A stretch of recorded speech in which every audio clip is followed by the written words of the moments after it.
Selamat pagi semuanya. Selamat pagi, Bapak. Selamat Oke, pagi, Bapak. Pagi, iya. Bapak. Oke, mudah-mudahan suara saya terdengar jelas ya. Saya tidak berani on cam karena di rumah saya lagi hujan, sinyal internetnya naik turun banget. Tapi malah on cam nanti malah nggak karu-karuan.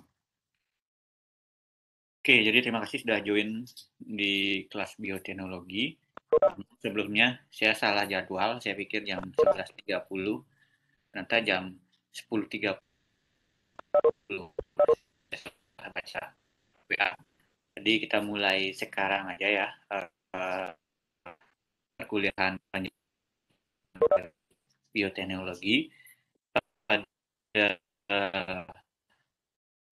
kali ini kalau ya sesuai dengan kontrak saya banyak membahas tentang DNA, DNA yang berhubungan dengan analisa genetik suatu spesies ikan, baik itu untuk konfirmasi spesies maupun untuk mengetahui hubungan kekerabatannya antar spesies atau antar varian ikan atau antar ikan yang berbeda tempat. Jadi kita ingin tahu misalnya kekerabatan itu istilahnya kayak persaudaraannya. Misalnya ikan di sungai A dengan sungai B, apakah dia saudara sepupu atau dia saudara kandung atau dia tidak bersaudara sekali atau tidak ada hubungan saudara sama sekali. Jadi akan lebih banyak saya sharing pada 3 pertemuan ini. Jadi kalau nggak salah saya dapat 3 apa 2 ya. Format saya 3 atau 2 ya.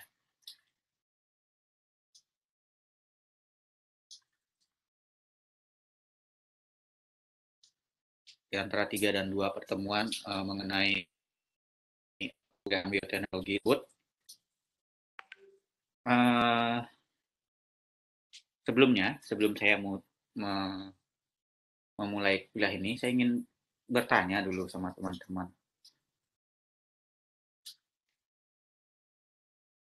Oh, saya dapat 3 ya, 3 pertemuan.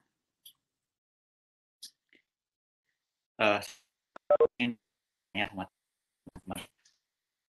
Tahu kan kalau udah dapat materi kuliah ketika pertemuan sebelumnya mungkin dari Pak Yuda, Pak Pandi atau Bu Devi, DNA itu apa sih sebenarnya? Ada yang bisa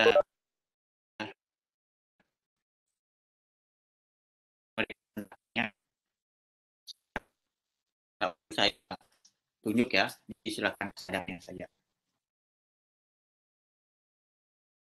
Materi genetik, Bapak. Siapa ini yang tadi menjawab? Atas nama Nikong Putri Wulandari. Oke, materi genetik. Oke, terima kasih, Komang. Yang lainnya, kira-kira DNA itu apa sih?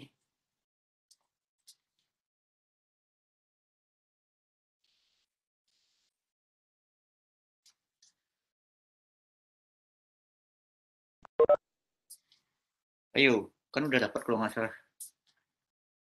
dari pertemuannya Pak Yuda yang kedua kalau nggak salah DNA sebagai materi genetik. Apa sih yang dimaksud dengan DNA? Karena pertemuan kali ini, pada hari ini saya akan banyak membahas tentang bagaimana analisis DNA.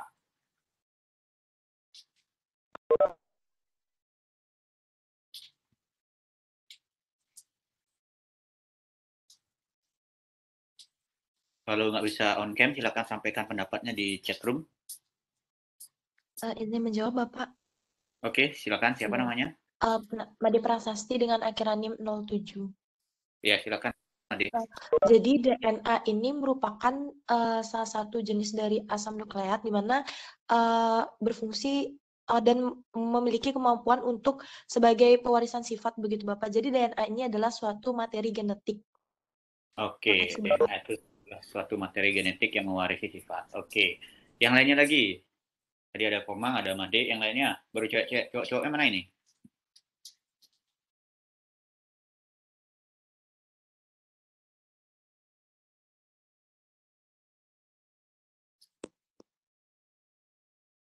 Apa DNA kira-kira? Izin menambahkan, Bapak. Ya, silakan Intan.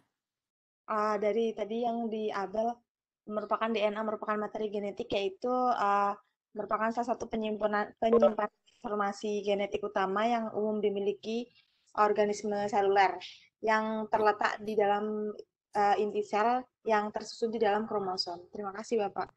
Oke, terima kasih. Jadi DNA kalau menurut Intan adalah pewarisan sifat yang terletak dalam inti sel di dalam kromosom. Oke, terima kasih. Cowoknya kok nggak ada respon ini? Setelah join langsung tidur kah? Apa DNA sih?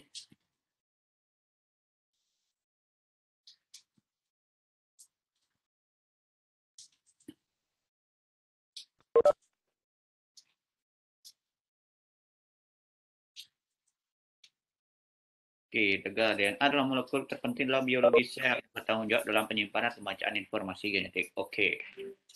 Itu tadi DNA menurut kalian. Kemudian coba saya ingin tahu lagi. Kepanjangan DNA itu apa sih sebenarnya? Izin menjawab, Bapak. Ya, silakan.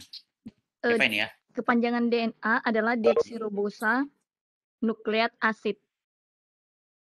Oke, nukleat asid. Oke, DNA. Kemudian DNA itu isinya apa aja sih? Atau apa aja bahasa-bahasa yang menyusun DNA? Ada jenis bahasa apa yang menyusun DNA? Purin dan pirimidin, Bapak. Satu-satu, silakan. Tabrakan suaranya. Purin dan pirimidin. Siapa nanti yang menjawab? Silakan diulang. Tadi putus-putus. Dewi, Bapak. Purin dan pirimidin. Oke, purin dan pirimidin. Kemudian bahasa purin itu apa saja sih yang tergolong dalam yang termasuk dalam purin itu? Izin menjawab, Pak. Ya, silakan. Untuk yang di purin itu ada adenin dan guanin. Oke, adenin dan guanin. Kemudian kok di pirimidin itu ada apa aja ya? Untuk yang di pirimidin itu ada sitosin dan timin. Oke, purin ada adenin dan guanin, sitosin apa? Ada purin pirimidin apa? Untuk yang purin itu adenin dan guanin, dan yang pirimidin itu sitosin serta timin. Oke, terima kasih. Nah, pertanyaan selanjutnya. Adenin itu berpasangan dengan siapa? Timin, Guanin berpasangan dengan siapa? Ya, silakan. Siapa tadi yang jawab? Putri Wulandari. Oke, Putri Wulandari, silakan. Adenin berpasangan dengan siapa? Adenin dengan timin, guanin dengan sitosin. Oke, sip. Jadi terima kasih. Jadi dari sini saya sudah bisa membaca teman-teman ternyata sudah mengerti apa yang disebut dengan DNA, kemudian bahasa-bahasa yang penyusun DNA, itu purin pirimidin apa. Kemudian yang selanjutnya saya ingin tahu adalah kalau nggak salah di pertemuan sebelumnya yang dirangkul oleh Pak Pande, Bu Devi dan Pak Yuda, ada yang disebut dengan PCR. Ada yang tahu PCR itu apa?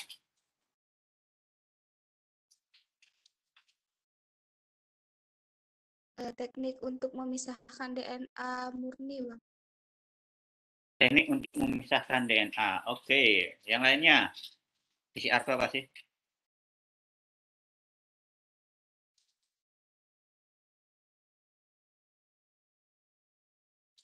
Yang cowok nggak ada jawab nih, Bapak.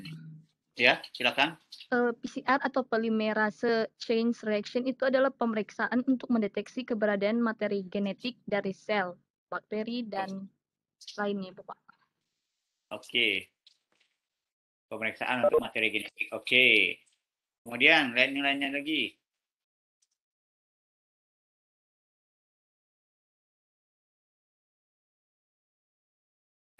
Ada yang tahu PCR itu apa?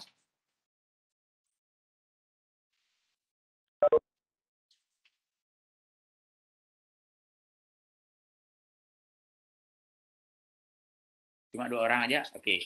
Jadi hari ini saya akan berbicara tentang ini ya. Topik yang kita akan bentar.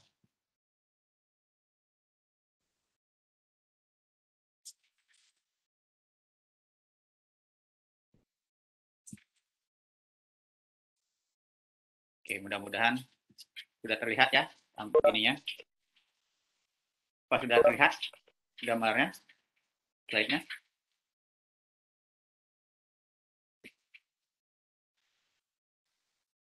Sudah, Bapak. Oke, sudah ya. Oke, jadi saya akan berbicara tentang DNA barcoding. Jadi sebelum berbicara DNA, saya memastikan dulu teman-teman paham dulu apa yang DNA, kemudian apa yang dimaksud dengan PCR, karena ini adalah lanjutan daripada pembahasan tentang DNA dan tentang PCR. Jadi saya dulu ya, DNA yang organisme mempengaruhi bagaimana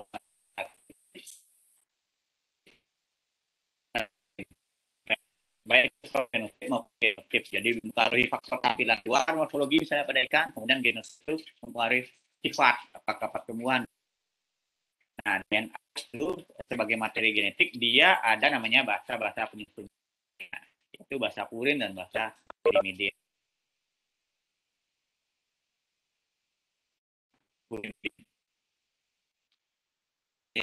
Nah, urut daripada DNA itu dari bahasa ini, adenin, timin, guanin, sitosin. Nah, bahasa lain yang bisa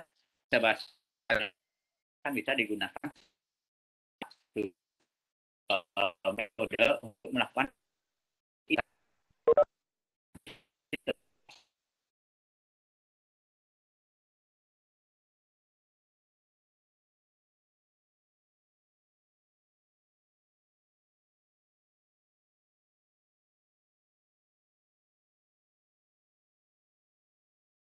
dan dilanjutkan analisis DNA.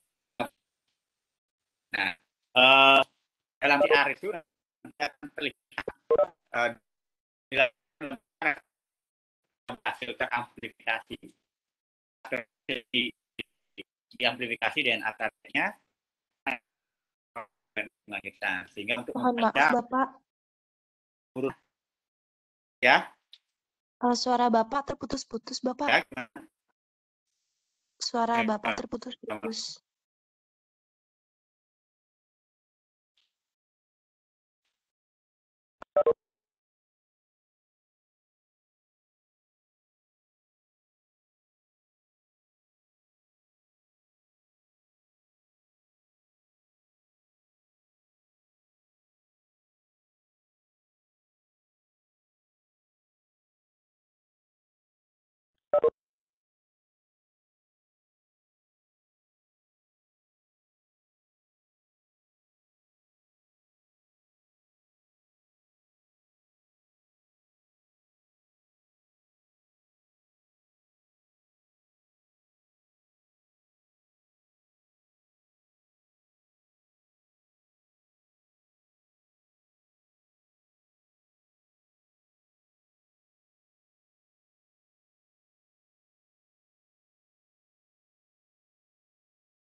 Halo, suara saya terdengarkah?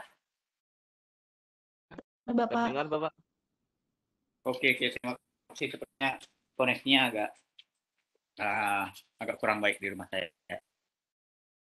Oke, jadi kita coba mulai ulang ya.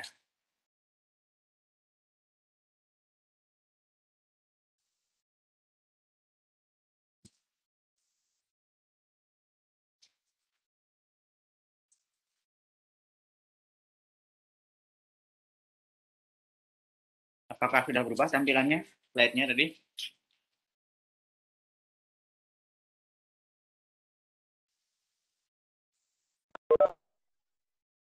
Apakah sudah berubah nih tampilannya ya? Belum, Bapak. Masih di judul, Bapak. Ya.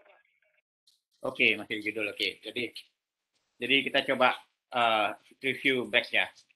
Jadi kenapa saya di awal tadi menanyakan tentang DNA, kemudian tentang bahasa-bahasa penyusun DNA, karena dalam pertemuan kali ini kita akan membahas bagaimana DNA itu bisa dianalisis sebagai konfirmasi spesies atau mengidentifikasi spesies.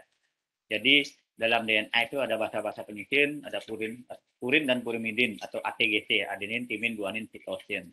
Nah, dalam analisis DNA, urutan daripada adenin, timin, guanin, dan sitosin ini adalah yang bisa kita gunakan sebagai analisis untuk menentukan suatu spesies atau menentukan hubungan kekerabatannya dari urutan tersebut. Nah, bagaimana sih mendapatkan urutan ATGC atau purin dan purimidin ini? Dilalui dengan cara PCR tadi. Dari PCR itu berfungsi untuk mengamplifikasi target yang kita inginkan. Setelah berhasil teramplifikasi atau bisa didapatkan DNA targetnya, kemudian DNA target yang sudah berhasil teramplifikasi itu dibaca urutan DNA dengan proses sequencing, sehingga nanti akan didapatkan urutan daripada bahasa-bahasa penyusun DNA target tersebut atau urutan ATGC-nya. Nah, urutan ATGC ini akan digunakan dalam proses DNA barcoding. Oke, jadi sekarang kita akan dulu membahas tentang DNA barcoding. Jadi kalau dalam barcode atau pengertian barcoding, teman-teman sudah pernah lihat ini kan ya sebelumnya? Ada yang tahu ini apa?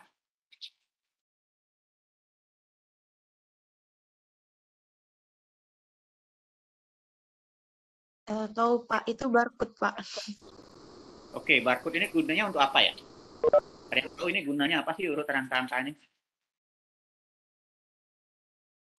Kalau setahu saya untuk di barang itu seperti kalau misalnya dia barcode-nya di-scan gitu kan nanti di komputer keluar data-data dari barang yang di-scan itu Bapak. Kayak misalnya dari harganya, habis itu nama barangnya dan lain-lain seperti itu Pak.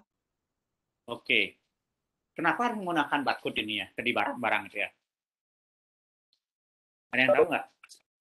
Kenapa sistem barcode ini digunakan pada setiap barang itu ya?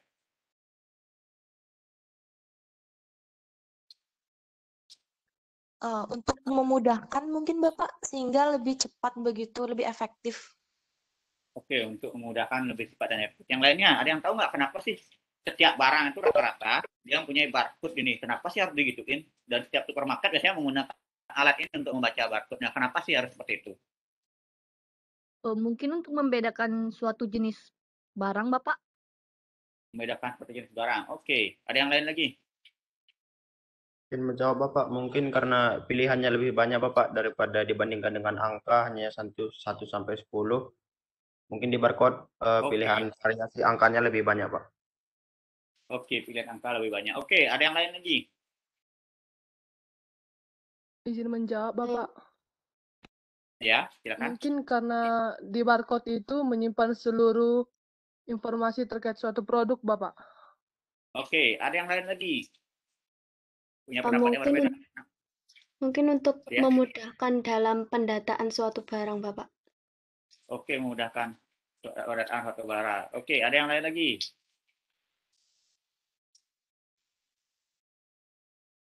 Oke, jadi kita coba beranjak dari studi kasus ini ya, sebelum kita masuk DNA barcode. Jadi inilah barcode. Barcode yang biasanya kita temukan pada setiap produk-produk yang dijual secara umum. Barcode ini terdiri dari urutan angka ataupun urutan garis. Yang dia setiap produk itu memiliki urutan yang unik tersendiri. Jadi jarang ada yang sama. Kenapa ini penting ketika bicara dalam dunia perdagangan ya, sebelum kita masuk ke DNA barcoding makhluk hidup. Kira-kira kalian pernah nggak membandingkan ketika berbelanja ke dua toko yang berbeda?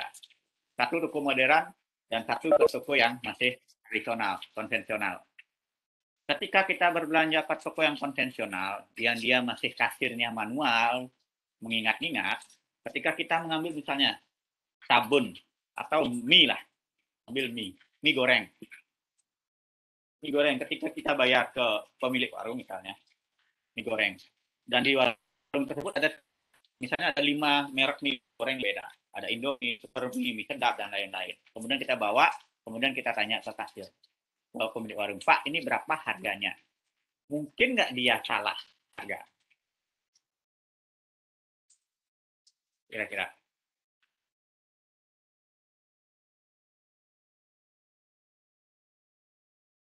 Kira-kira, teman-teman?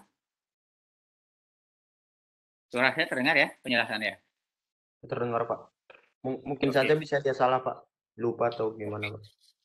Mungkin salah, mungkin karena lupa, kan lain-lain. Sehingga misalnya yang kita ambil, kalau anak kos kan pasti ngelihat yang bukan paling enak ya, paling murah ya, paling murah, kemasan paling banyak. Mungkin nggak kita salah harga, dikasih harga yang paling mahal, padahal kita ngambil kemasan yang paling murah. Kenapa? Karena dia salah mengidentifikasi produk yang diambil oleh kita. Nah, ketika kita menggunakan pembanding, misalnya kita ke toko modern, kita berbelanja, kemudian kita ngambil produk, dan dia menerapkan sistem barcode menggunakan alat ini untuk mengetahui jenis barangnya. Ketika kit keluar angkanya, langsung keluar kode barangnya, harganya, nama merek barang, dan lain-lain. Dengan hanya kit 1 kali atau 2 detik udah keluar. Kemudian kalau kita di toko konvensional, mungkin akan perlu waktu 1 menit misalnya ingat-ingat, oh itu mie goreng yang apa ya? Yang merek apa ya? Yang kemasan berapa ya? Nah, jadi sebenarnya teknik barcoding itu ketika pada produk-produk komersil adalah bagaimana dia mempermudah mengidentifikasi suatu produk dengan cepat. Jadi ada meminimalisir kesalahan proses identifikasinya, sehingga ketika tip dia langsung keluar jenis produknya, harga, dan lain-lainnya. Nah itu pada produk-produk, sehingga dengan teknik barcoding itu kita meminimalisir terjadi kesalahan identifikasi terhadap produk. Nah teknik barcoding ini yang cukup menarik sebenarnya diterapkan pada makhluk hidup, apapun jenisnya. Kalau pada ikan, misalnya kita teknik mengidentifikasi ikan. Pada proses identifikasi ikan, pada konvensional, proses identifikasi itu dilakukan dengan metode morfometrik dan meristik, artinya melihat tampilan morfologi ikannya. Contohnya, misalnya panjang total, standar length, panjang saga, panjang anal, panjang dorsal, kemudian warna tubuh, bentuk sisik, dan lain-lain, panjang kepala, dan lain-lain. Ada begitu banyak parameter morfologi, baik itu morfometrik dan meristik dari ikan yang kita harus amati satu persatu untuk kita bisa menyimpulkan suatu ikan itu termasuk dalam kategori spesies A atau B atau C atau D.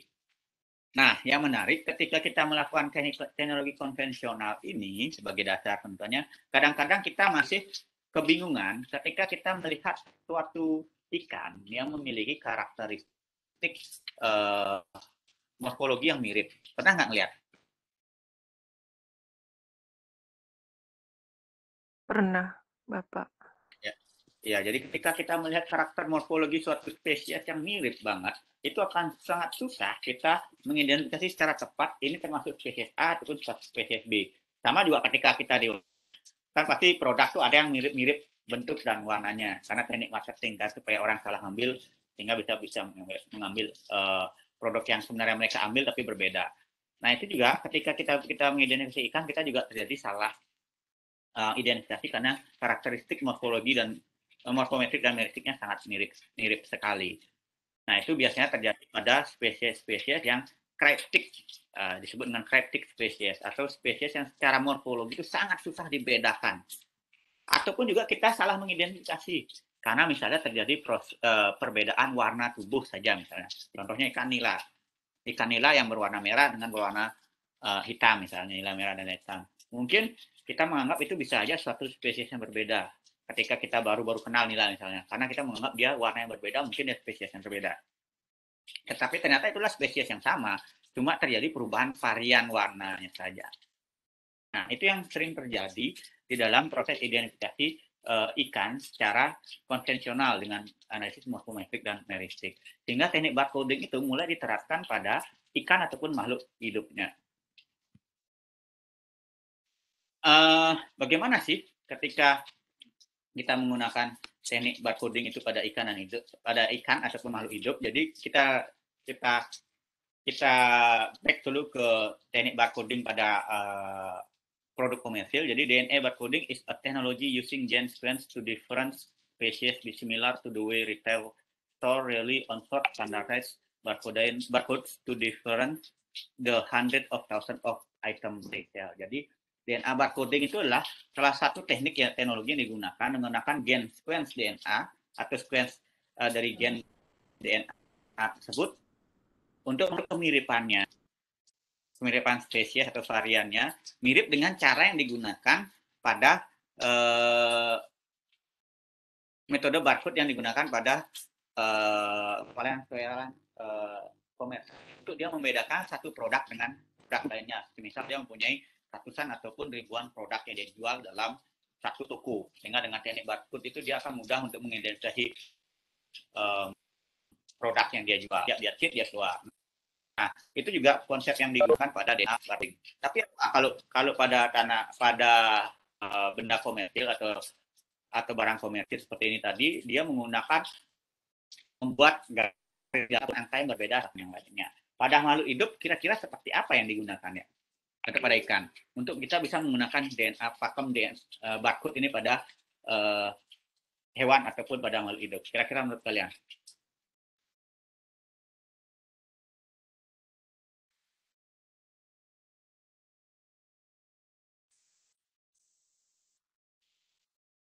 Ada yang bisa menyampaikan pendapatnya? Kalau pada produk komersil kita membuat. Nah, ketika udah jadi produknya kita buat urutan garis-garisnya yang berbeda atau urutan angka-angkanya yang berbeda satu dengan yang lain. Kalau pada makhluk hidup seperti apa kira-kira barcode yang kita bisa terapkan pada makhluk hidup?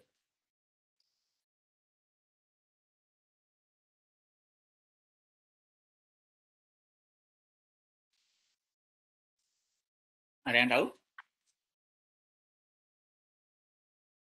Kira-kira seperti apa konsepnya? Izin menjawab, Bapak. Ya. Menurut saya, setelah dijelaskan oleh Bapak Imas, sepertinya untuk barcoding pada makhluk hidup itu dari gen DNA-nya, karena kan pada gen DNA itu ada urutan-urutannya begitu, Bapak. Ada urutan pasang basanya, mungkin dari situ, Bapak. Oke, terima kasih. Siapa tadi ya yang ngomong deh? Prasasti, Bapak. Oke, terima kasih Prasasti. Oke, jadi bisa menggunakan urutan bahasa-bahasa. Oke, sebelum kita masuk ke bagaimana sih kita penerapan barcode pada makhluk hidup, coba ini ada dua spesies ikan, ada dua gambar ikan. Kira-kira menurut kalian ini spesies yang ikan yang sama atau berbeda?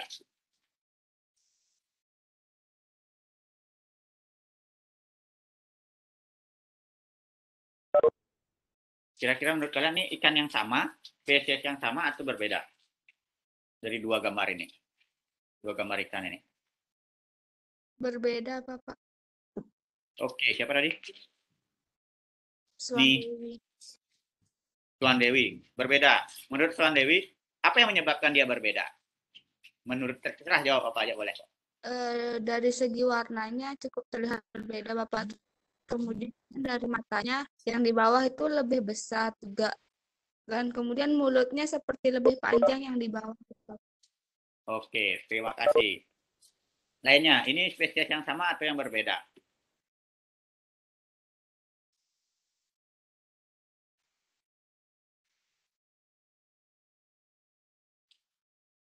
Lainnya, selain Suan Dewi tadi. Kalau bisa sampaikan pendapatnya. Kalau udah menurut kalian, silakan sampaikan pendapatnya, nggak usah takut salah. Kira-kira menurut kalian ini spesies yang sama atau berbeda ikan ini? Dua gambar ikan ini.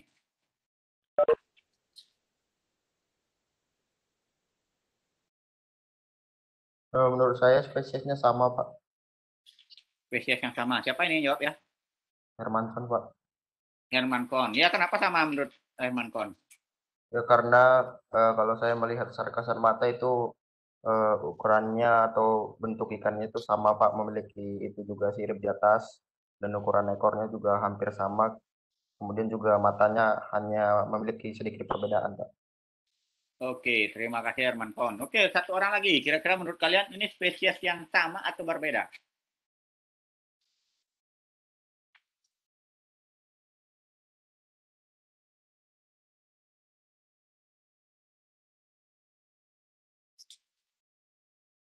Aryudan ada di sini? Aryudani Rasmita.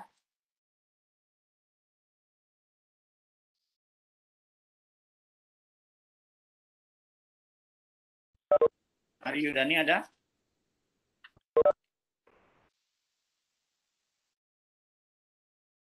Nggak ada ya?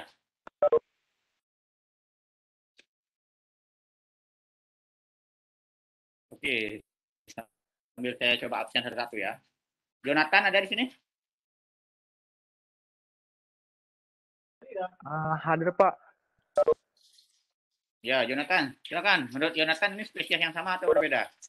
Kalau menurut saya sih Pak berbeda ya Pak. Kelihatan sih dari sirip dorsal dan sirip analnya Pak. Kalau yang sirip dorsal pada bagian ikan di atas itu kayak lebih panjang dibandingkan ikan yang di bawah. Nah, sedangkan yang sirip anal itu yang di atas itu lebih panjang dibandingkan sirip anal yang pada ikan di bawah Pak. Gitu Pak. Oke, terima kasih Jonathan. Fitri Hiski.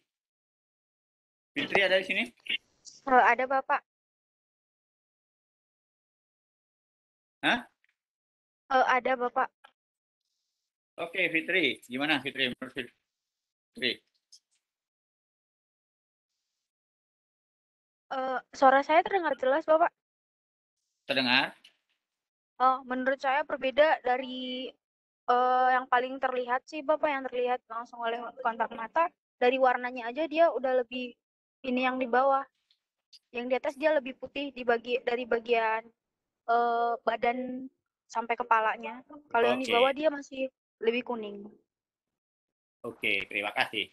Oke, jadi saya ambil satu studi kasus ya di sini ya. Ini adalah salah satu ikan yang dia merupakan ikan yang banyak ditemukan di perairan Selat Bali. Nah, ini adalah kedua gambarnya adalah sebenarnya spesies yang berbeda.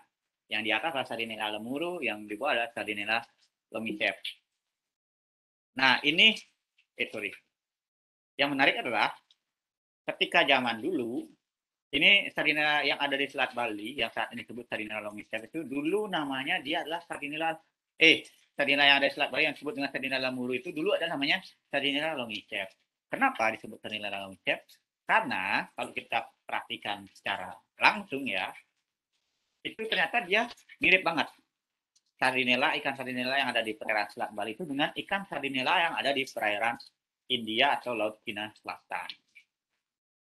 Saking miripnya, sehingga banyak ilmuwan yang itu Valenciennes ini, dia mengidentifikasi ikan Sardinella yang ada di Selat Bali yang di Selat Bali itu atau Sardinella di Selat Bali itu disebut dengan Sardinella lomicep. Tapi setelah datang Blacker tahun 1853, dia melakukan proses identifikasi yang lebih detail lagi terhadap Sardinella yang ada di Selat Bali. Ternyata diketahui bahwa Sardinella yang di Selat Bali itu ternyata berbeda dengan Sardinella yang ada di India. Perbedaannya di mana sih? Perbedaannya hanya tipis banget. Hanya ada di rasio panjang kepalanya saja yang membedakan antara Sardinella yang di Selat Bali dengan Sardinella yang ada di India. Sehingga diputuskan waktu itu bahwa Sardinella yang ada di Selat Bali itu disebut sebagai varian spesies baru dengan nama Sardinella lemuru. Nah, bayangkan, ketika kita menggunakan teknik konvensional, masih banyak terdapat kelemahan teknik konvensional yang analisisnya berdasarkan karakter morfologi. Ketika pada spesies yang dia memiliki karakteristik tampilan yang sangat mirip sekali. Sehingga kita keliru dalam mengidentifikasi suatu spesies. Nah, itu terjadi yang di Bali. Akhirnya dari tahun 1853, Sardinella yang ada di Selat Bali berubah menjadi Sardinella lemuru. Itu panjang banget perjalanannya untuk bisa mengfixkan dia Sardinella di Selat Bali itu merupakan Sardinella spesies tersendiri, dan hingga saat ini disepakati bahwa Sardinella yang ada di Selat Bali adalah Sardinella lemuru, sehingga namanya Sardinella lemuru, dan akhirnya bisa dikuatkan pendapat tersebut dengan proses identifikasi secara genetik. Nah, kita kembali lagi tadi. Jadi ketika bicara tentang barcode pada produk komersil yang diterapkan pada teknik barcode ini diterapkan pada makhluk hidup, mungkin banget. Kalau pada produk komersil kita membuat sendiri barcode tersebut berupa garis-garis, berupa angka-angka yang berbeda antara satu jenis dengan jenis yang lain. Pada makhluk hidup, kita nggak mungkin bikin garis-garis tersebut pada tubuh manusia atau pada hewan-hewan tertentu kita bikinin angka-angka, nggak mungkin. Nanti kayak di Triple X itu lagi jadinya, film Triple X di lehernya dia isi angka-angka sehingga di scan keluar, oh ini si A, ini si B. Itu nggak mungkin. Nah, paling memungkinkan adalah kita yakin bahwa DNA itu material genetik yang diturunkan dari orang tua kepada anaknya. Dan ketika berbicara DNA, tidak ada DNA yang sama persis 100% pada setiap individu. Walaupun dia orang kembar sekalipun, dia tidak punya DNA yang 100% sama antar si kembar tersebut. Tetapi kalau mirip, pasti. Tapi kalau 100% sama, dia pasti tidak. Nah, karena pada konsep itu DNA yang tidak sama pada setiap makhluk hidup, sehingga ketika pada barcode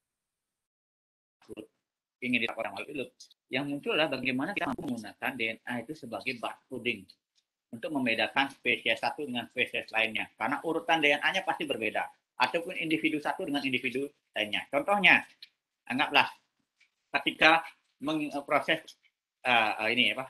menentukan anak, nah, misalnya banyak kasus kan di artis-artis itu ini loh anaknya kamu, bukan, ada yang menyangka saya. Nah, maka dilakukanlah analisis DNA untuk mengetahui, meyakinkan bahwa benar nggak ini anaknya si A atau si B. Sama kayak kalian. Kalau kalian meragukan kalian anak ibu bapak kalian, kita bisa melakukan tes DNA dengan hanya darah saja kita bisa tahu pembandingnya darah kalian dan darah orang tua kalian. Sehingga kita bisa tahu, oh ini benar anaknya si A atau bukan. Dengan mengetahui urutan atau struktur DNA-nya. Biasanya ketika dia bersahabat dekat, urutan DNA-nya akan sangat mirip sekali. Tetapi masih memiliki perbedaan. Nah, itulah. Jadi ketika kita bicara DNA barcode, jadi DNA barcode itu adalah a short standardized gene region for identifying animal, plant, and fungal species. Jadi kalau pada makhluk hidup, DNA barcode itu apa? DNA barcode yang dianalisis untuk kita meyakinkan suatu spesies atau suatu varian itu adalah urutan DNA-nya. Arti gizi tadi. Adenin, timin, guanin, sitosin. Contohnya nih. Jadi ini adalah urutan bahasa-bahasa nukleotida yang penyusun DNA suatu organisme. Ini misalnya pada burung, ini pada lebah. Jadi urutannya pasti dia akan berbeda satu dengan yang lainnya. Sehingga ini akan bisa digunakan sebagai metode untuk DNA barcode pada makhluk hidup yang sering disebut dengan DNA barcoding. Oke, jadi kita coba lihat definisinya dari Hebert yang menemukan teknik DNA barcoding ini, Hebert and Kumar. Jadi DNA barcoding apa sih? DNA barcoding is a technique in which species identification is performed by using DNA sequence from a small fragment of the genome with the aim of contributing to a wide range of ecological and conservation studies in which traditional taxonomic identification is not practical. Ada yang bisa menjelaskan ini kira-kira? Ada yang bisa bantu saya menjelaskan apa sih maksud dari kalimat ini?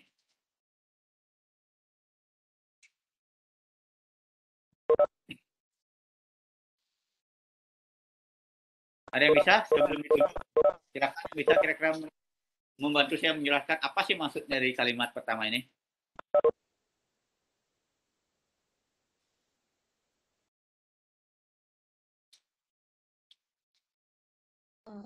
Izin menjawab, Bapak. Ya, siapa ini? Prasasti, Bapak. Oke, Prasasti. Iya, jadi untuk di kalimat pertama ini, DNA barcoding ini merupakan teknik yang dipakai untuk melakukan identifikasi, di mana dalam DNA barcoding ini menggunakan seperti sampel gitu dari suatu fragmen kecil, yaitu genom ini, dan ini itu berkontribusi untuk seperti gimana ya, untuk pelestarian konservasi gitu, untuk mempelajari mengenai konservasi gitu. Dan kalau misalnya menggunakan taksonomi secara tradisional itu seperti kurang akurat begitu, Bapak. Oke, terima kasih Prasasti. Ada yang bisa menambahkan selain Prasasti, apa sih maksud daripada kalimat penjelasan pada DNA barcoding ini?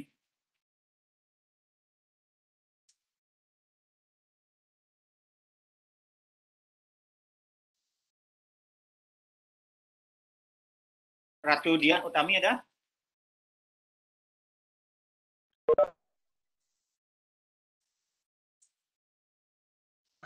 Ada Bapak.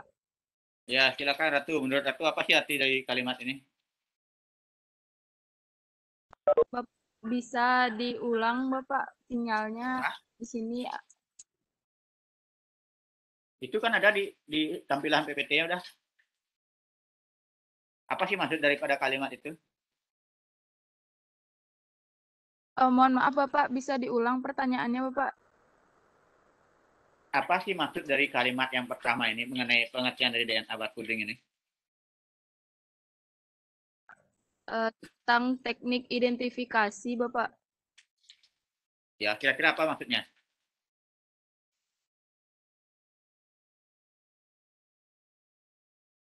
Tentang teknik spesies identifikasi dari fragmen terkecil di genom Bapak. Oke, terus? Berkontribusi di konservasi taksonomi Bapak. Oke, terima kasih. Dwiki Pratnyana. Ada Dwiki Pratnyana?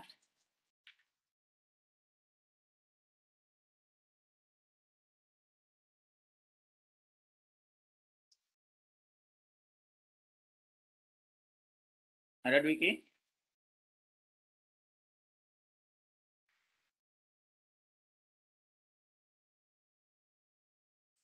Oke, nggak ada ya.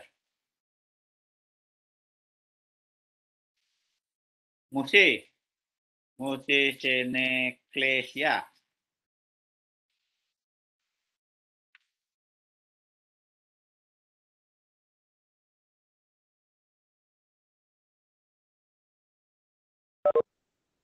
Ada Musi?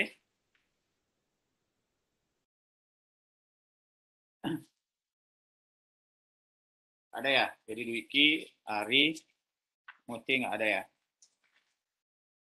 Izin masuk, Bapak. Siapa ini? Agar nggak bisa on mic, Pak. Dia chat di kolom chatnya. Terima kasih, Pak. Gabriel.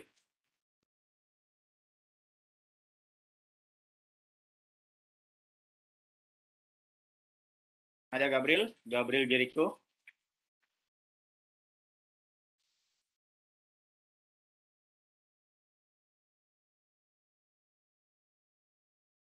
Oke, ada ya. Oke, jadi lanjut. Terima kasih tadi penjelasan daripada teman-teman yang sudah mengartikan ini. Jadi, kalau kita bisa simpulkan, apa yang dimaksud dari Hebert and et al. Sudah DNA barcoding adalah teknik yang digunakan untuk mengidentifikasi spesies dari sebagian kecil DNA fragmen menggunakan gen tertentu.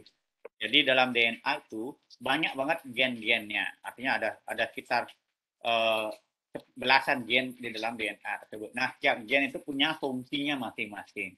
Nah, ketika kita menggunakan DNA barcode, kita bisa mengambil salah satu gen yang terdapat di dalam DNA tersebut sebagai proses identifikasi yang itu bisa memberikan kontribusi bagaimana kita melakukan konservasi terhadap suatu spesies.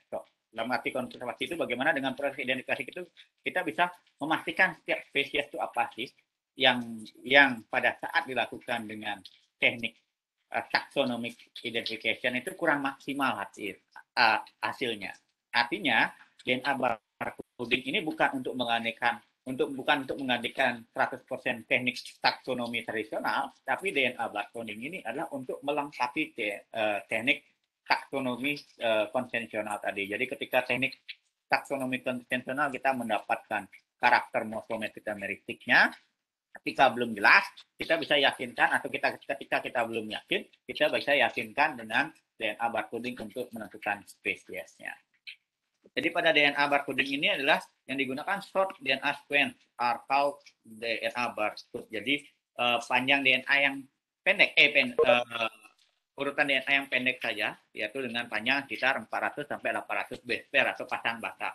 Jadi cukup dengan 400. Kalau kita lihat secara keseluruhan, DNA itu jumlahnya berapa sih pasang basanya itu kalau total whole genome DNA atau DNA secara keseluruhan dengan semua gen yang terdapat dalam DNA itu sekitar puluhan ribu.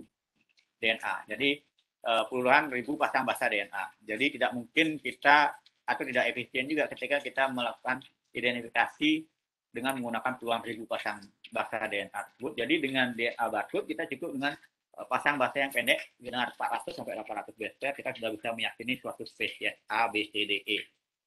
Seperti itu.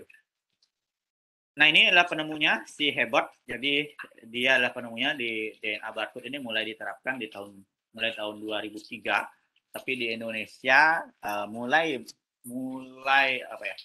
familiar digunakan sebagai proses identifikasi itu digunakan dimulai tahun 2011-an sampai saat ini. Dan mulai berkembang lagi bagaimana penerapannya. Nah, ini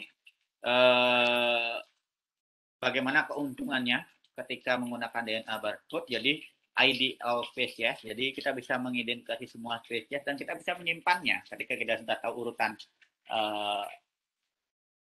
nukleotidanya atau pasang basanya di dalam situs yang disebut GenBank. Nanti kita akan belajar bagaimana kita menggunakan GenBank, kemudian melakukan proses analisa terhadap DNA suatu spesies. Kemudian dengan DNA barcode itu kita memiliki peluang discover new species. Jadi memiliki peluang untuk mendapatkan spesies baru yang kita tidak bisa prediksi sebelumnya. Atau seperti contohnya pada ikan sardinella tadi, kita memungkinkan banget ketika ada spesies yang mirip sekali secara morfologi kita menganggap bahwa dia adalah spesies yang sama, ternyata dia adalah spesies yang baru. Yang ketiga adalah keuntungan ada speed up ID. Jadi dengan DNA barcode ini kita akan mempercepat proses identifikasi. Jadi kalau misalnya dengan konvensional kita butuh waktu berminggu-minggu untuk meyakinkan, kalau dengan DNA barcode kita butuh 1 minggu, 2 minggu saja maksimal. Kita udah tahu ini spesies A, B, C, D. Kemudian yang terakhir adalah revitalized biology collection. Jadi kita bisa juga mengkonfirmasi ulang spesies yang ada satu koleksi untuk meyakinkan itu spesies apa. Nah, kelemahannya kadang-kadang tidak berfungsi kalau pada spesies yang sangat spesifik sekali, sehingga kita memerlukan analisa yang lebih lanjut lagi, menggunakan primer yang lebih spesifik lagi. Nah, kadang-kadang ini dianggap sebagai menghancurkan atau melawan daripada tradisional sistematik tadi. Kalau menurut saya tidak, dia tidak bertolak belakang dengan sistem tradisional, tapi dia saling melengkapi. Si barcode hasilnya identifikasi menggunakan genetik ini tidak akan bisa berdiri sendiri. Dia harus dilengkapi dengan data morfologikalnya. Nah, data morfologikal juga tidak bisa berdiri sendiri tanpa ada data genetiknya. Sehingga saat ini pada dunia perikanan, dua data ini menjadi satu kesatuan data yang diperlukan secara utuh ketika kita mendeklar suatu spesies. Apalagi ketika kita mendapatkan atau mendeklar suatu spesies baru. Misalnya discover new species, kita harus tahu secara DNA dia karakternya seperti ini, secara morfologi dia karakternya seperti ini. Jadi nggak bisa kita mendeklar suatu spesies hanya dari DNA-nya saja atau dari karakter morfologinya saja. Oke, kenapa sih kita harus menggunakan ID spesies atau DNA untuk mengidentifikasi suatu spesies? Kalau kita mendapatkan, sebagai contoh, kalau kita mendapatkan ikan secara utuh, bentuk ikan secara utuh, itu akan sangat mudah untuk melakukan proses identifikasi. Tapi masih ada peluang untuk terjadi kekeliruan identifikasi. Bagaimana kalau kita misalnya ingin mengidentifikasi terhadap produk-produk perikanan yang dia tidak lagi berbentuk utuh ikan. Contohnya tepung ikan, kemudian keripik ikan, siomay yang kalian makan. Nah, saya tanya, ketika kalian beli siomay ikan tenggiri,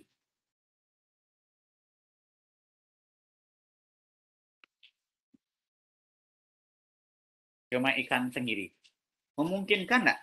Kalian percaya 100% nggak? Ikan yang digunakan dalam siomay tersebut ikan tenggiri? Menurut kalian? Tidak, Bapak. Oke. Kalau tidak, bagaimana cara kalian tahu bahwa itu ikan tenggiri atau bukan?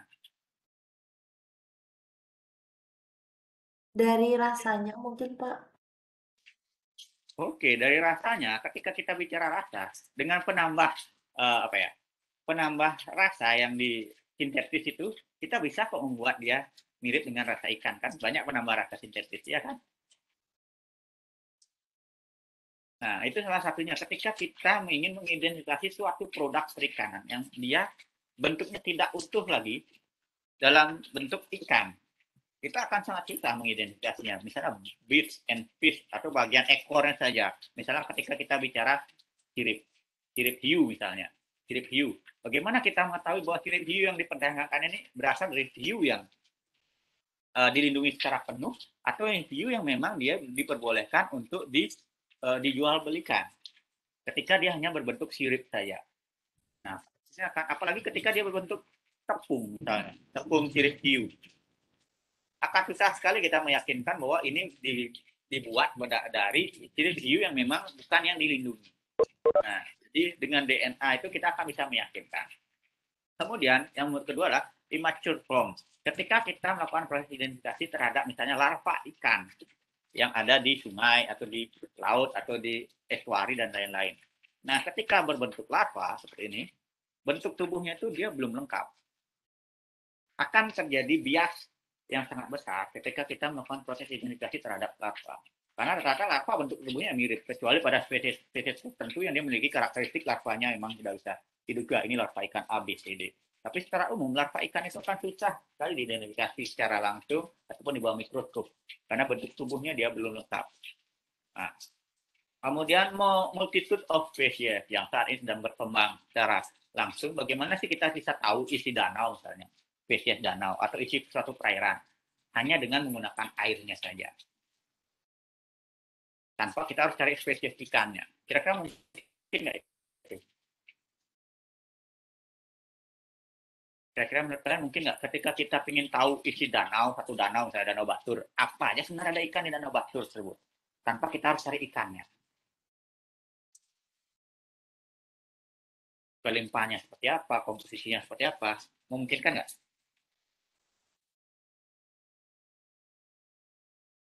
Oke, jadi itu memungkinkan sekali dengan kita berbekal hanya air saja, 2 liter air dari Danau Batur, kita bisa tahu isi Danau Batur di poin ini isinya ikan apa saja. Karena setiap makhluk hidup yang misalnya di perairan, dia hidup di air tertentu, dia akan melepaskan molekul DNA-nya.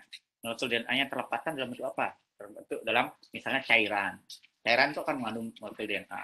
Kemudian fisik, kemudian feses. Nah, ketika kita mengambil sampel air, kemudian kita filter, kita bisa dapat molekul DNA yang terkandung dalam air tersebut, sehingga kita bisa memprediksi dalam satu isi ikan apa saja di spesiesnya, kemudian proporsinya atau komposisinya seperti apa. Itu kelebihan ketika kita harus menggunakan untuk ID spesies atau proses identifikasi spesies, dibandingkan ketika kita hanya menggunakan teknik konvensional, yang tidak mungkin dilakukan proses identifikasi ini dengan teknik konvensional, tadi morfologi dan morfometrik. Sangat susah sekali. Mungkin tapi sangat susah. Kemudian kalau pada DNA ID itu diaplikasi di mana saja sih? Human health, environment, dan scientific development. Kalau dalam ikan berarti fish health. Fish health itu kita misalnya kita mengidentifikasi virus. Salah satu contohnya mengidentifikasi virus yang menyerang pada koi misalnya, pada udang, itu tidak bisa dilakukan hanya dengan proses identifikasi secara simptom atau gejala fisiknya saja. Karena virus akan sangat susah dideteksi dengan gejala fisiknya saja. Jadi perlu dengan pendekatan DNA dengan PCR tadi untuk mengetahui apakah benar dia terserang penyakit oleh virus. Environment, jadi kita mengetahui tadi contohnya isi dari suatu danau. Kemudian scientific discovery ketika kita menduga suatu spesies atau suatu individu tertentu dia adalah spesies yang new record misalnya, atau discovery new species atau varian berbeda. Itu jadi penerapan DNA ID itu udah selesai. Oke. Ini maju slide-nya. Nah, bagaimana sih ideal DNA barcode itu yang digunakan? Jadi DNA barcode itu atau gen DNA yang digunakan untuk DNA barcode itu apa aja sih? Jadi present in organism. Jadi gen DNA itu kalau kita bicara DNA barcode itu dia harus ada ditemukan pada semua jenis organisme. Misalnya pada hewan, gen apa saja sih yang ditemukan pada semua hewan, mau dia ikan, mamalia ataupun apapun itu, dia gen itu ditemukan pada hewan tersebut, pada karakteristik hewan. Pada tumbuhan, gen yang hampir ditemukan semua jenis tumbuhan. Kemudian pada bakteri, gen apa sih pada ditemukan pada semua jenis bakteri. Jadi ada beberapa gen pada hewan, misalnya beberapa gen tidak ditemukan pada spesies A, tapi ditemukan pada spesies B. Nah, itu tidak bisa digunakan sebagai DNA barcode. Nah, kemudian yang kedua adalah distinguish all species. Jadi dengan gen tersebut yang kita pilih tadi yang bisa ditemukan pada semua hewan, dipilih juga bahwa dengan gen tersebut dia bisa mampu membedakan secara spesifik langsung. Jadi tidak terlalu universal gen yang digunakan. Kemudian yang ketiga adalah easy to amplify and sequence. Jadi mudah untuk diamplifikasi dalam proses PCR dan mudah untuk dibaca urutan DNA-nya dalam proses sequencing. Jadi fragmen apa sih yang bisa digunakan dalam DNA barcode? Jadi kalau pada prokariot, contohnya pada bakteri atau mikroorganisme lainnya, rRNA gens using for species identification. Kemudian pada hewan, misalnya animal, bird, fishes, dan lain-lain, jadi small regions of mitochondrial DNA. Jadi DNA mitokondrial, salah satunya adalah CO1 atau cytochrome oxidase subunit 1, kemudian ada juga cytochrome oxidase subunit 2, kemudian cytochrome oxidase B. Jadi banyak, ada 3. Yang biasanya dia memang sering digunakan dalam proses identifikasi DNA barcode. Pada tumbuhan atau plants, semua jenis tumbuhan itu biasanya gen RBCL. Kemudian pada jamur biasanya ITS region. Ini gen yang biasanya bukan hampir pada masing-masing spesies. Mudah untuk perbedaannya ketika menggunakan gen tersebut dan mudah untuk diamplify dan di sequence. Nah, ini pada hewan. Jadi karena kita banyak topiknya perikanan pada hewan, standar DNA barcode for animals tadi adalah CO1 atau cytochrome C oxidase subunit 1. Jadi dia terletak pada DNA inti mitokondria. Di sini dia dalam DNA inti mitokondria itu terdapat ini semua gennya banyak banget. Nah, yang kita gunakan itu hanya satu aja, yaitu CO1 atau COX-1 dengan panjang gen itu sekitar dia 600 base pair, 600 sampai 700 base pair, tapi rata-rata di 600 sampai 650 base pair. Sangat pendek untuk bisa cepat mempermudah proses identifikasinya. Nah, ini contohnya sequencing-nya. Nanti saya akan jelaskan, ada videonya. Nah, ini contohnya penerapan DNA barcode. Bagaimana salah satunya adalah for example food safety accuracy. Jadi saya sambil contoh tadi, ketika kalian makan siomay ikan tenggiri, kalian yakin nggak siomay yang kalian makan itu benar nggak dari ikan tenggiri? Jangan-jangan itu ikan sapu-sapu yang kalian makan. Nah, ketika dalam bentuk dia sudah dalam bentuk makanan, produk olahan, akan susah membedakannya. Ini contohnya. Criminal conspiracy blame for European horse in burger scandal. Jadi ini bagaimana burgernya ternyata dia ada daging kudanya di sana. Bisa dibuka skandal ini setelah dilakukan proses identifikasi dengan DNA-nya tadi. Kemudian ini disease vector. Jadi kita contohnya kayak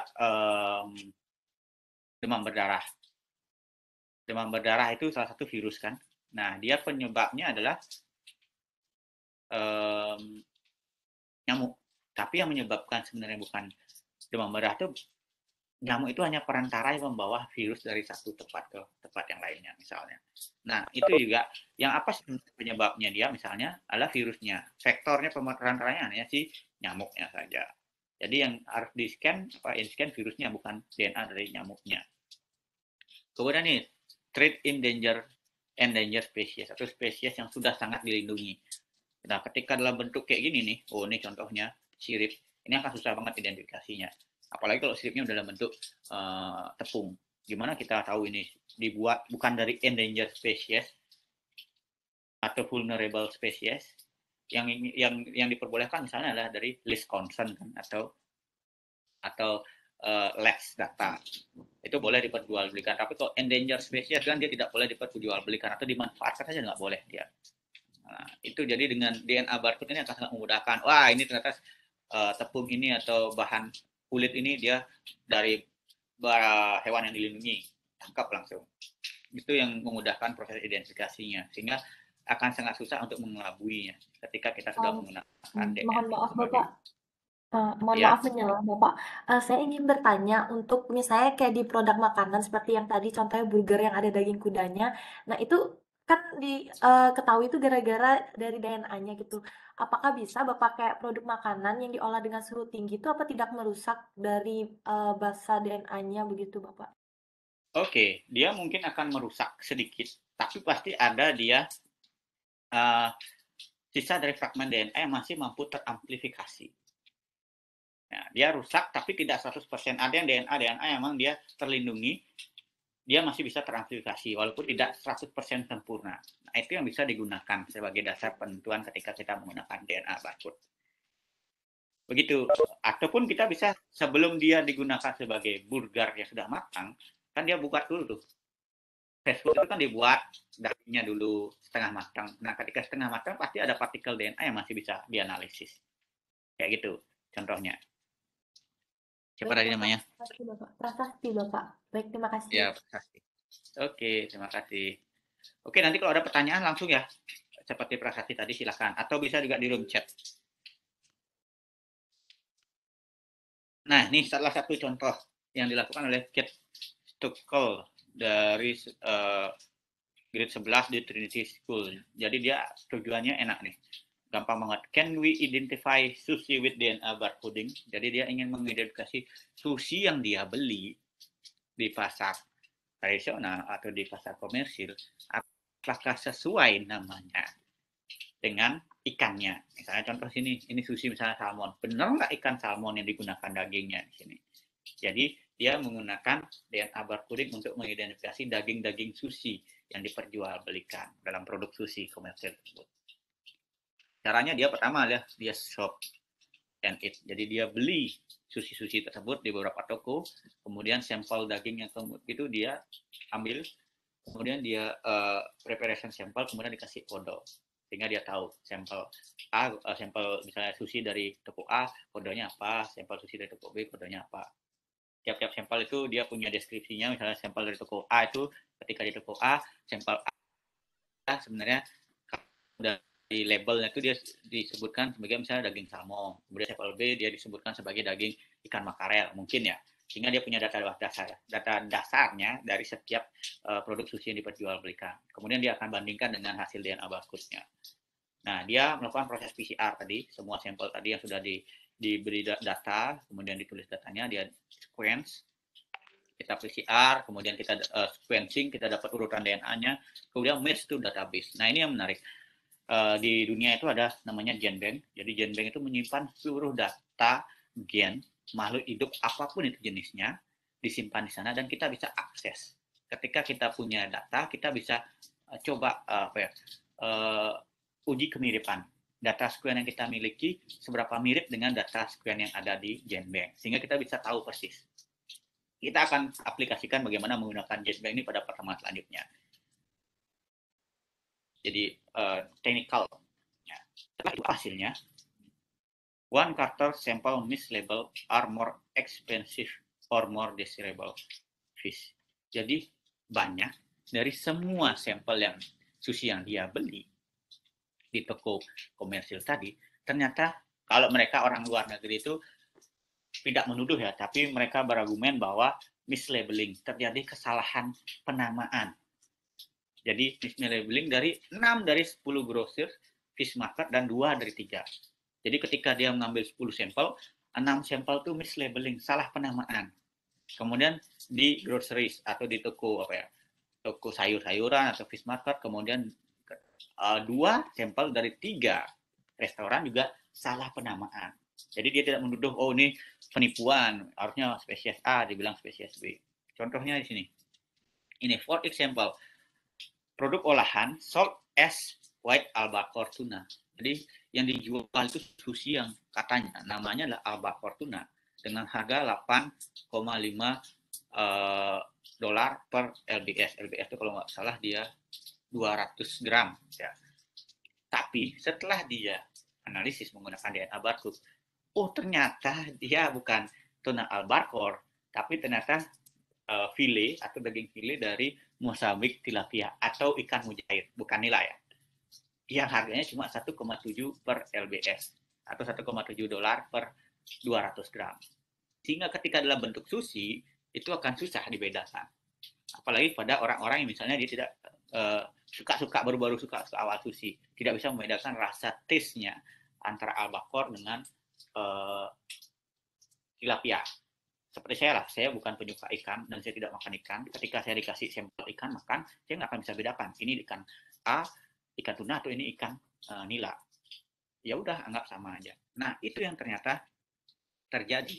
Bagaimana di Indonesia? Di Indonesia belum ada banyak penelitian menyebutkan bahwa terjadi proses mislabeling.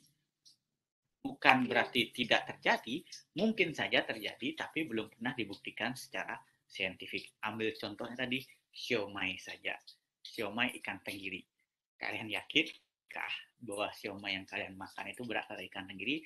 Atau jangan-jangan dari ikan sapu-sapu yang dinamakan sebagai ikan tenggiri? Nah, ini bisa dijawab dengan DNA barcoding.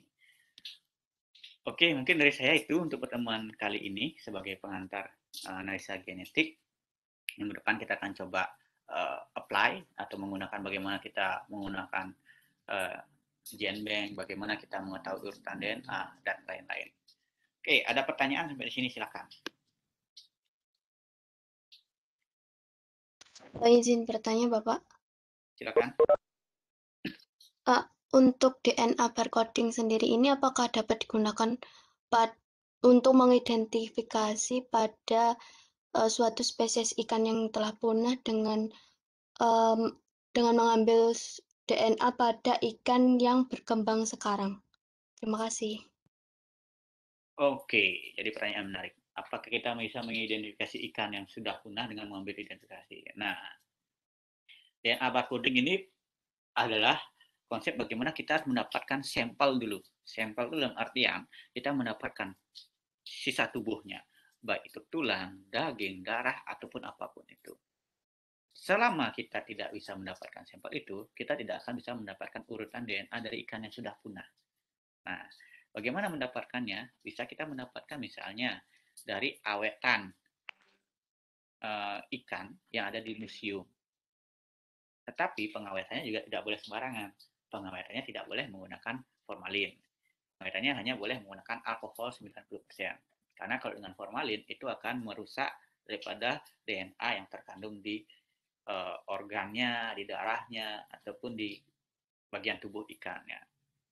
Tetapi kita bisa membandingkan misalnya dengan DNA itu, kita bisa membandingkan ini ya, hubungan kekerabatan, siapa kakeknya, siapa neneknya, siapa cucunya, siapa anaknya, itu bisa sepanjang data DNA-nya ada. Jadi ketika orang lain sudah, itu enaknya ketika kita menggunakan DNA barcoding, kita tidak harus mencari semua spesies. Misalnya kita ingin membandingkan ikan di Indonesia dengan ikan yang ada di Jepang, kita cukup koleksi ikan yang di Indonesia saja. Ikan di Jepang gimana? Ikan di Jepang kita nggak perlu ambil. Kita bisa cari datanya di GenBank atau website GenBank. Jadi GenBank itu adalah website deposit DNA seluruh makhluk hidup. Panjang urutan DNA-nya itu sudah ada yang upload. Misalnya dari peneliti Jepang dia sudah upload. Jadi kita bisa manfaatkan, kita bisa lihat. Nah itu yang menariknya. Jadi kalau pada teknik konvensional kita harus ambil ikannya kan. Misalnya kita ingin membandingkan ikan di Indonesia dengan ikan di Jepang, kita ambil ikan di Indonesia, kita ambil ikan di Jepang. Nah pada teknik DNA tidak perlu. Kita cukup ambil sampel di Indonesia, kemudian kita ingin pilih daerah mana yang ingin kita bandingkan, sepanjang datanya sudah ada di GenBank, kita bisa gunakan yang free, kita bisa bandingkan. Seperti itu, siapa dia nanya, lupa sih namanya. Oke, Bapak, baik. Terima kasih penjelasannya. Terima kasih, Monica. Ada lagi yang ingin bertanya? Silakan.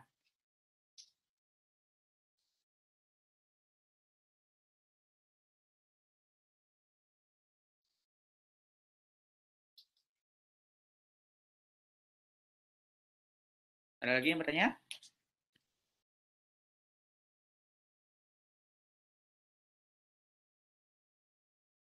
Oke, di room chat saya sudah share link absennya, silakan untuk absensi ya. Kalau ada hal yang kurang jelas yang ingin ditanyakan, kalau nggak salah ada grupnya bioteknologi ya, atau chat aja saya langsung. Pertanyaan terkait materi DNA barcoding ini, nanti saya akan coba jelaskan.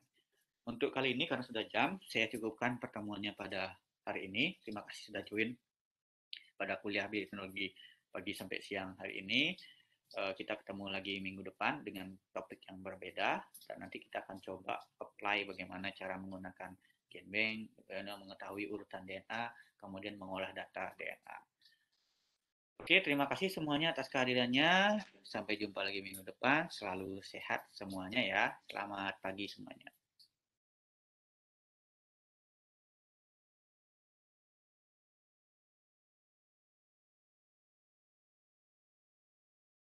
Suara saya terdengar kan ya, Ria? Dengar Bapak. Dengar Bapak. Oke, ya. Terima kasih semuanya. Saya ini kan ya. Terima kasih Bapak. Terima kasih Bapak, selamat siang. Baik Bapak, Selamat siang, terima kasih.